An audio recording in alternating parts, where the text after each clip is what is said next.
Welcome to Suman TV. నేను మీ నవీన్. ప్రస్తుతం మనం ఎపియాన్ పెయిన్ మేనేజ్మెంట్ సెంటర్‌లో ఉన్నాము. మనతో ఉన్నారు క్లినికల్ హెడ్ డాక్టర్ సుధాకర్ గారు. హాయ్ సార్, నమస్తే అండి. నమస్కారం అండి. సార్, చాలా వరకు కూడా పీఆర్‌పీలో సక్సెస్‌ఫుల్‌గా మీరెళ్తా ఉన్నారు. సో, కొద్దిమందికి అంటే బయట చేయించుకునే పీఆర్‌పీకి, ఎపియాన్ పెయిన్ మేనేజ్మెంట్‌లో చేయించుకునే పీఆర్‌పీకి డిఫరెన్స్ ఏంటి? ఎందుకంటే బయట చేయించుకున్న వాళ్ళతో కొద్దిమందితో నేను మాట్లాడాను. ఒక 3 నెలలు, 4 నెలల్లో మళ్ళీ ఆ పెయిన్ అనేది వాళ్ళకి రివర్స్ అవుతుందంటున్నారు. అదే ఇక్కడ నేను మన క్లినిక్‌లో ఉన్న మన పెయిన్ మేనేజ్మెంట్ సెంటర్‌లో ఉన్న వాళ్ళతో మాట్లాడా. కొన్ని టెస్టిమోనీస్ తీసుకున్నా. లేదు సార్, మాకు ఇప్పుడు కూడా మాది 8 మంత్స్ అయిపోయింది. అయినా మేము హెల్తీగా ఉన్నాము. మళ్ళీ పెయిన్ రివర్స్ అవ్వలేదంటున్నారు. అంటే ఆఫ్టర్ పీఆర్‌పీ ఏమైనా జాగ్రత్తలు తీసుకోవాలా? లేదంటే చేసేటప్పుడే ఎలాంటి జాగ్రత్తలు సో, తీసుకోవాలి? ఇప్పుడు పీఆర్‌పీ, ప్లాస్మా థెరపీ అనేది చాలా ఇప్పుడు అంటే ఇప్పుడు పాపులారిటీ వచ్చేసింది.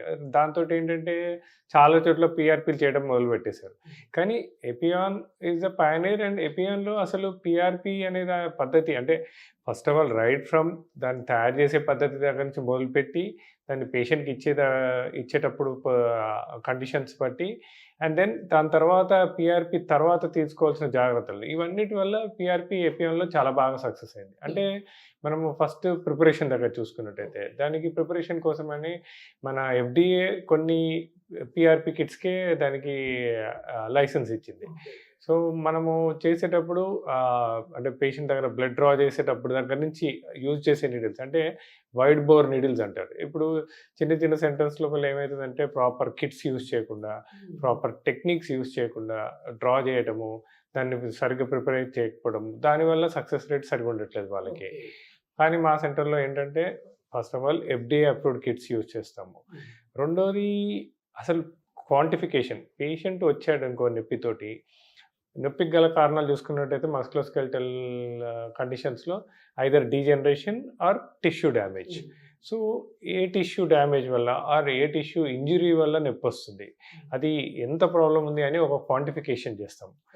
ఒకసారి క్వాంటిఫికేషన్ చేశాక ఈ ఎఫ్‌డీఏ అప్రూవ్డ్ కిట్స్ యూజ్ చేసి పీఆర్‌పీ తయారు చేశాక ఇమేజ్ గైడెన్స్ తోటి పీఆర్‌పీ ఎగ్జాక్ట్‌లీ ఎక్కడ ప్రాబ్లమ్ ఉందో అక్కడ డిపాజిట్ చేస్తాము. తర్వాత ఇంకోటేంటంటే నెక్స్ట్ పీఆర్‌పీ ఇయటమే కాదు. ఇప్పుడు మనం పీఆర్‌పీ ఇస్తాము. డ్యామేజ్ అయిన ఆర్ డీజనరేట్ అయిన టిష్యూని స్లోగా రీజనరేట్ చేస్తుంటాం. సో, ఆ రీజనరేట్ అయితున్నప్పుడు దాని మీద స్ట్రెస్ పడకుండా ఏం యాక్టివిటీస్ చేయాలి? సో, మెయిన్ అదే కదా సార్. అంటే మెయిన్ అదే. ఆఫ్టర్ పీఆర్‌పీ ఎట్లాంటి జాగ్రత్తలు ఎట్లాంటి తీసుకోవాలి? జాగ్రత్తలు? ఇప్పుడు మనం పీఆర్‌పీ ఇచ్చేస్తాము. ఇచ్చిన తర్వాత పేషెంట్‌కి సరిగ్గా చెప్పలేదనుకోండి, యెస్. మళ్ళా రొటీన్ వల్ల యాక్టివిటీస్‌కెళ్ళిపోతుంది. నొప్పి తగ్గింది కదా అని రొటీన్ యాక్టివిటీస్‌కెళ్ళిపోతారు. వెళ్ళిపోయినప్పుడు ఏమైతదంటే, ఆ రీజనరేట్ అవుతున్న టిష్యూ సరిగ్గా రీజనరేట్ అవ్వదు. ప్లస్ మళ్ళా ఇమ్మీడియేట్‌లీ డ్యామేజ్ అయితుంది. సో, మేము ఈపీఎన్‌లో ఏంటంటే, వాళ్ళని రెగ్యులర్‌గా ఫాలో అప్‌లో ఉంచుకుంటాము. ఉంచుకొని రెగ్యులర్‌గా స్కాన్స్ చేస్తాము. ఎంత డ్యామేజ్ అయిన టిష్యూ మళ్ళా రీజనరేట్ అయింది. రీజనరేట్ అవుతున్నప్పుడు దాని మీద స్ట్రెస్ పడకుండా ఏం యాక్టివిటీస్ ఎలా మన రొటీన్ యాక్టివిటీస్‌లో రెగ్యులర్ దినచర్యల్లో దాని మీద స్ట్రెస్ పడకుండా ఎలా ప్రికాషన్స్ తీసుకోవాలి. Yes. For example knee joint ఉందనుకోండి. నీ జాయింట్ మీద స్ట్రెయిన్ పడే యాక్టివిటీస్ ఏముంటాయి? కింద కూర్చోవడం, కింద పడుకోవడం, ఇండియన్ టాయిలెట్ యూజ్ చేయడం, ఎక్కువసేపు నిలబడటం, ఎక్కువ దూరం ఉండటం. సో, మేము పేషెంట్‌కి అన్నీ ఎక్స్‌ప్లెయిన్ చేస్తాము. మీరు స్లోగా స్టార్ట్ చేయండి. ఇప్పుడే ఈ యాక్టివిటీస్ అన్నిటిని కొన్ని రోజులు అవాయిడ్ చేయండి అని. ఓకే. దాని తర్వాత ఆ మజిల్, ఆ టెండాన్స్, లిగమెంట్స్ ఏవైతే రీజనరేట్ అయితుంటాయో అవి స్ట్రెంథెనింగ్ ఎలా చేసుకోవాలి? దానికి ఫోకస్డ్‌గా ఏం ఎక్సర్‌సైజెస్ చేయాలి? ఓకే. దాని తర్వాత ఇంకోటేంటంటే కొన్ని lifestyle modifications and then కొన్ని హ్యాబిట్స్ మార్చుకోమని. ఫర్ ఎగ్జాంపుల్ కొంతమందికి లైక్ స్మోకింగ్, ఆల్కహాల్ అలవాటు ఉంటది. సో, స్మోకింగ్, ఆల్కహాల్ వల్ల కూడా ఈ నీ పెయిన్ పెరిగే అవకాశం ఉంటుందా యెస్. సార్? స్మోకింగ్, ఆల్కహాల్ వల్ల కూడా డెఫినైట్‌లీ పెరుగుతుంది. Especially okay. స్మోకింగ్ వల్ల ఏమైపోతుందంటే, మన కార్టిలేజ్ రీజనరేషన్ అనేది ఉండదు సరిగ్గా.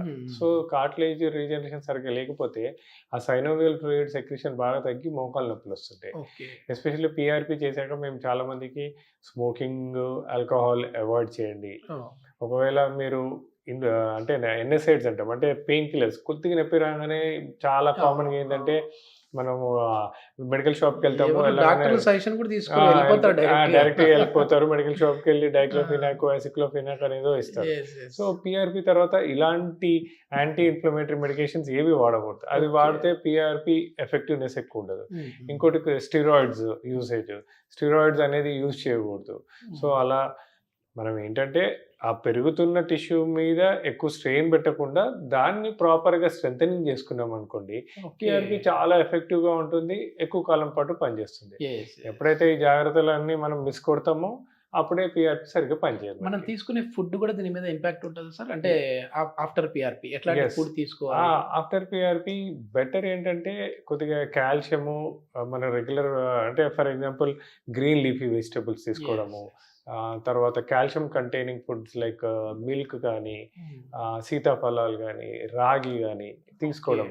బరువు పెరగకుండా గుడ్ క్వాలిటీ అంటే మనం వెయిట్ అలానే మెయింటైన్ చేసుకున్నా పర్లేదు. ఒక 2 కేజీస్ తగ్గినా పర్లేదు. హ్మ్. ఎందుకంటే knee joint is a weight bearing joint. హ్మ్. అలానే కాకుండా ఎక్కడ ఏ జాయింట్‌లో పీఆర్‌పీ చేసినా బరువు అనేది ఎక్కువ ఇంపాక్ట్ ఇవ్వకుండా మనము డైట్ మార్చుకుంటే చాలా బాగా హెల్ప్ అవుతుందండి. ఓకే. ఓకే. మెయిన్ ఏంటంటే మన టోటల్ బాడీ అంతా కూడా వెయిట్ హ్మ్. మోసేది నీ హిప్స్ జాయింట్స్, మీదే కదా నీ సార్? జాయింట్స్. ఆ! యెస్. ఓకే. అంటే ఈ వెయిట్ మామూలుగా బరువు ఎక్కువున్న వాళ్ళు వాకింగ్‌కెళ్తా ఉంటారు. అది హ్మ్. వాకింగ్ చేయొచ్చా? చేయకూడదా అండి? అదే మోకాళ్ళ నొప్పులున్న వాళ్ళు? అదే ఇప్పుడు ఆహ్, ద మనం చూసినట్టయితే చాలా కామన్‌గా మన క్లినిక్ వచ్చేవాళ్ళు 40, 50, హ్మ్. 60 ఇయర్స్ వాళ్ళు వస్తుంటారు. మోకాళ్ళ నొప్పులతోటి వస్తుంటారు. యెస్. యెస్. సో, వాళ్ళకి బీపీ ఉంటుంది, షుగర్ ఉంటుంది. వాళ్ళ ఫిజిషియన్ ఏమో మీరు వాకింగ్ చేయండి, డైటింగ్ చేయండి, ఆ! కొద్దిగా వెయిట్ తగ్గుతారు, ఈ షుగర్ కంట్రోల్‌లోకి వస్తది, బీపీ కంట్రోల్‌లో యెస్. ఉంటుందంటారు. సో, ఈ వాకింగ్ ఎక్కువ చేద్దామంటే మోకాళ్ళ నొప్పులు. హ్మ్. మోకాళ్ళు హ్మ్. ఎప్పుడైతే ఈ కార్టిలేజ్ ఒక వయసు రీత్యా ఈ కార్టిలేజ్ ముదిలేస్తే అరుగుతుందో, హ్మ్. హ్మ్. అప్పుడు నొప్పులు రావడం మొదలుపెడతది. ఒకసారి నొప్పులొచ్చినప్పుడు ఎక్కువ దూరం వాళ్ళని వాకింగ్ చేయండి అవన్నీ అంటే వాళ్ళతోటి చేయలేరు. ఓకే. ఓకే. సో, ఎప్పుడైతే బాగా స్ట్రెయిన్ చేసుకొని వాకింగ్ చేద్దాం అనుకుంటే నొప్పి ఎక్కువైతుంది. ఆ! రాత్రి నిద్ర డిస్టర్బ్ అయితుంది. యెస్. యెస్. దానివల్ల యెస్. బీపీ పెరగడము, షుగర్ ఇంబాలెన్స్ రావడము. సో, హ్మ్. డైటింగ్ చేద్దాం అనుకుంటారు. ఏం తినాలో, ఏం తినొద్దో వాళ్ళకి అవును. అర్థం కాదు. సో, ఏం చేస్తారంటే చాలామంది డైటింగ్ అంటే చాలా తక్కువ తింటాం. సాయంత్రం హ్మ్. పూట తిండి బంద్ చేయడం అలా పూర్తిగా చేస్తారు. స్కిప్ చేసేస్తా స్కిప్ ఉంటారు. చేస్తారు. ఆ! దాంతోటి ఏమైద్దంటే నీరసం వస్తుంది. నీరసం యెస్. రాచాక యెస్. ఓ 4 రోజుల తర్వాత మళ్ళా బింజ్ ఈటింగ్ అంటారు. అంటే ఒక 4, 5 డేస్ ఫుడ్ ఫుల్ అవాయిడ్ చేస్తారు. ఒక 2 డేస్ ఫుల్ తినేస్తారు. ఓకే. సో, దాంతోటి ఏంటంటే వెయిట్ అనేది అసలు మార్పు రాదు. ఓకే. So, okay. దీనికి ఒక హోలిస్టిక్ అప్రోచ్ ఉంటది. వాకింగ్ అనేది చెయ్యాలి. కానీ ఎంతవరకు మన శరీరం అంటే హెల్ప్ చేస్తదో అంతవరకే. హ్మ్. మేమేం చెప్తామంటే ఏపీఎంలో ఫస్ట్ వాకింగ్ అనేది కంప్లీట్‌గా తగ్గించుకోండి. ఎప్పుడైతే నీ జాయింట్ పెయిన్స్ బాగా ఉంది, కార్టిలేజ్ బాగా అరిగిపోయిందో, ముందు ఈ కార్టిలేజ్ రీజనరేషన్ మీద ఫోకస్ పెట్టి, హ్మ్. మనకి వేరే అంటే మన రొటీన్ హెల్త్ మెయింటైన్ చేసుకోవడానికి చాలా ఉన్నాయి. అంటే like yoga, stretching hmm. Exercises, breathing exercises, చిన్న తర్వాత చిన్న చిన్న ఎక్సర్‌సైజెస్ చిన్న ఎక్సర్‌సైజెస్. మోకాలికి. అండ్ దెన్ మోకాలికి మెయిన్‌గా సపోర్ట్ వచ్చేది పైనుంచి మన థై మజిల్స్. అంటే ఓకే. దాన్నేమంటామంటే క్వాడ్రిసెప్స్, హ్యామ్‌స్ట్రింగ్స్. ఆ! సో, ఇది ఈ టైటన్ ఇవి చేసుకోవడం. టైటన్ చేసుకునే ఎక్సర్‌సైజెస్ చెప్తాం. ఓకే. సో, అలా మా ఐపీఎన్‌లో ఒక హోలిస్టిక్ అప్రోచ్ అంటే ప్లస్ ఇంకోటి డయట్ ఏంటంటే హ్మ్. Small quantities more number of times. Okay. అంటే ప్రోటీన్స్ ఎక్కువ, కార్బోహైడ్రేట్స్ తక్కువ.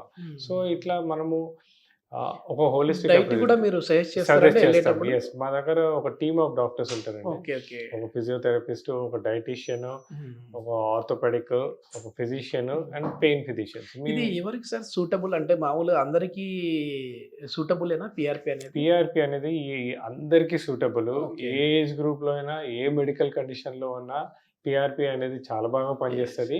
ఓన్లీ థింగ్ ఏందంటే right from first of all ఒక పేషెంట్ వచ్చినప్పుడు ఆయన ప్రాబ్లమ్ చూసి, ప్రాబ్లమ్ ఐడెంటిఫై చేశాక కస్టమైజ్డ్ ట్రీట్మెంట్. ప్రతి పేషెంట్‌కి ఒకటేలాగా హ్మ్. చేస్తే అది సక్సెస్ తెలుసు. అవ్వదండి. నిజంగా నేనైతే చాలా మందితో హ్మ్. మాట్లాడా. టెస్టిమోనీ హ్మ్. హ్మ్. తీసుకున్నాను. హ్మ్.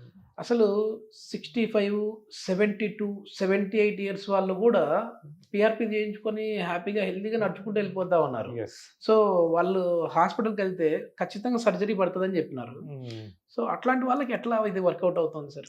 అదే. మేము మా ఐపీఎన్‌లో మేము ఒక కస్టమైజ్డ్ ట్రీట్మెంట్ అంటే ఒక హ్మ్. పేషెంట్ వచ్చినప్పుడు అతనికి ఎంత ప్రాబ్లమ్ ఉంది?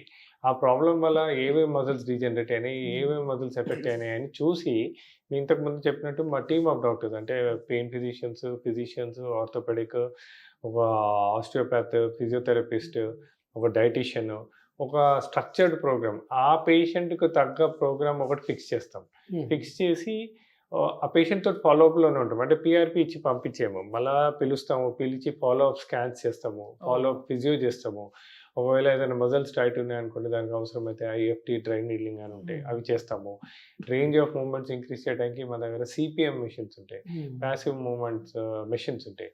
ఆ మెషిన్స్ తోటి రేంజ్ ఆఫ్ మూవ్‌మెంట్స్ ఇంక్రీజ్ చేస్తాము. ఇలా ఒక్కసారి ఒక పేషెంట్ మా దగ్గరకొచ్చాడంటే, మా ఫ్యామిలీ లోపల ఇంక్లూడ్ చేసుకొని ఫాలో అప్ చేయడము, ప్రాపర్‌గా గైడెన్స్ ఇయ్యడము, వీటన్నిటితోటి మా ఎపియోన్‌లో పీఆర్‌పీ సక్సెస్ చాలా బాగుంటుంది. యెస్. యెస్. ఇవన్నీ ఫాలో అప్ చేస్తున్నారు కాబట్టి సక్సెస్ సక్సెస్ రేట్ ఎక్కువ, పెరుగుతా సక్సెస్ రేట్ పెరుగుతుంది. Thank you sir. Thank you. Right. Thanks.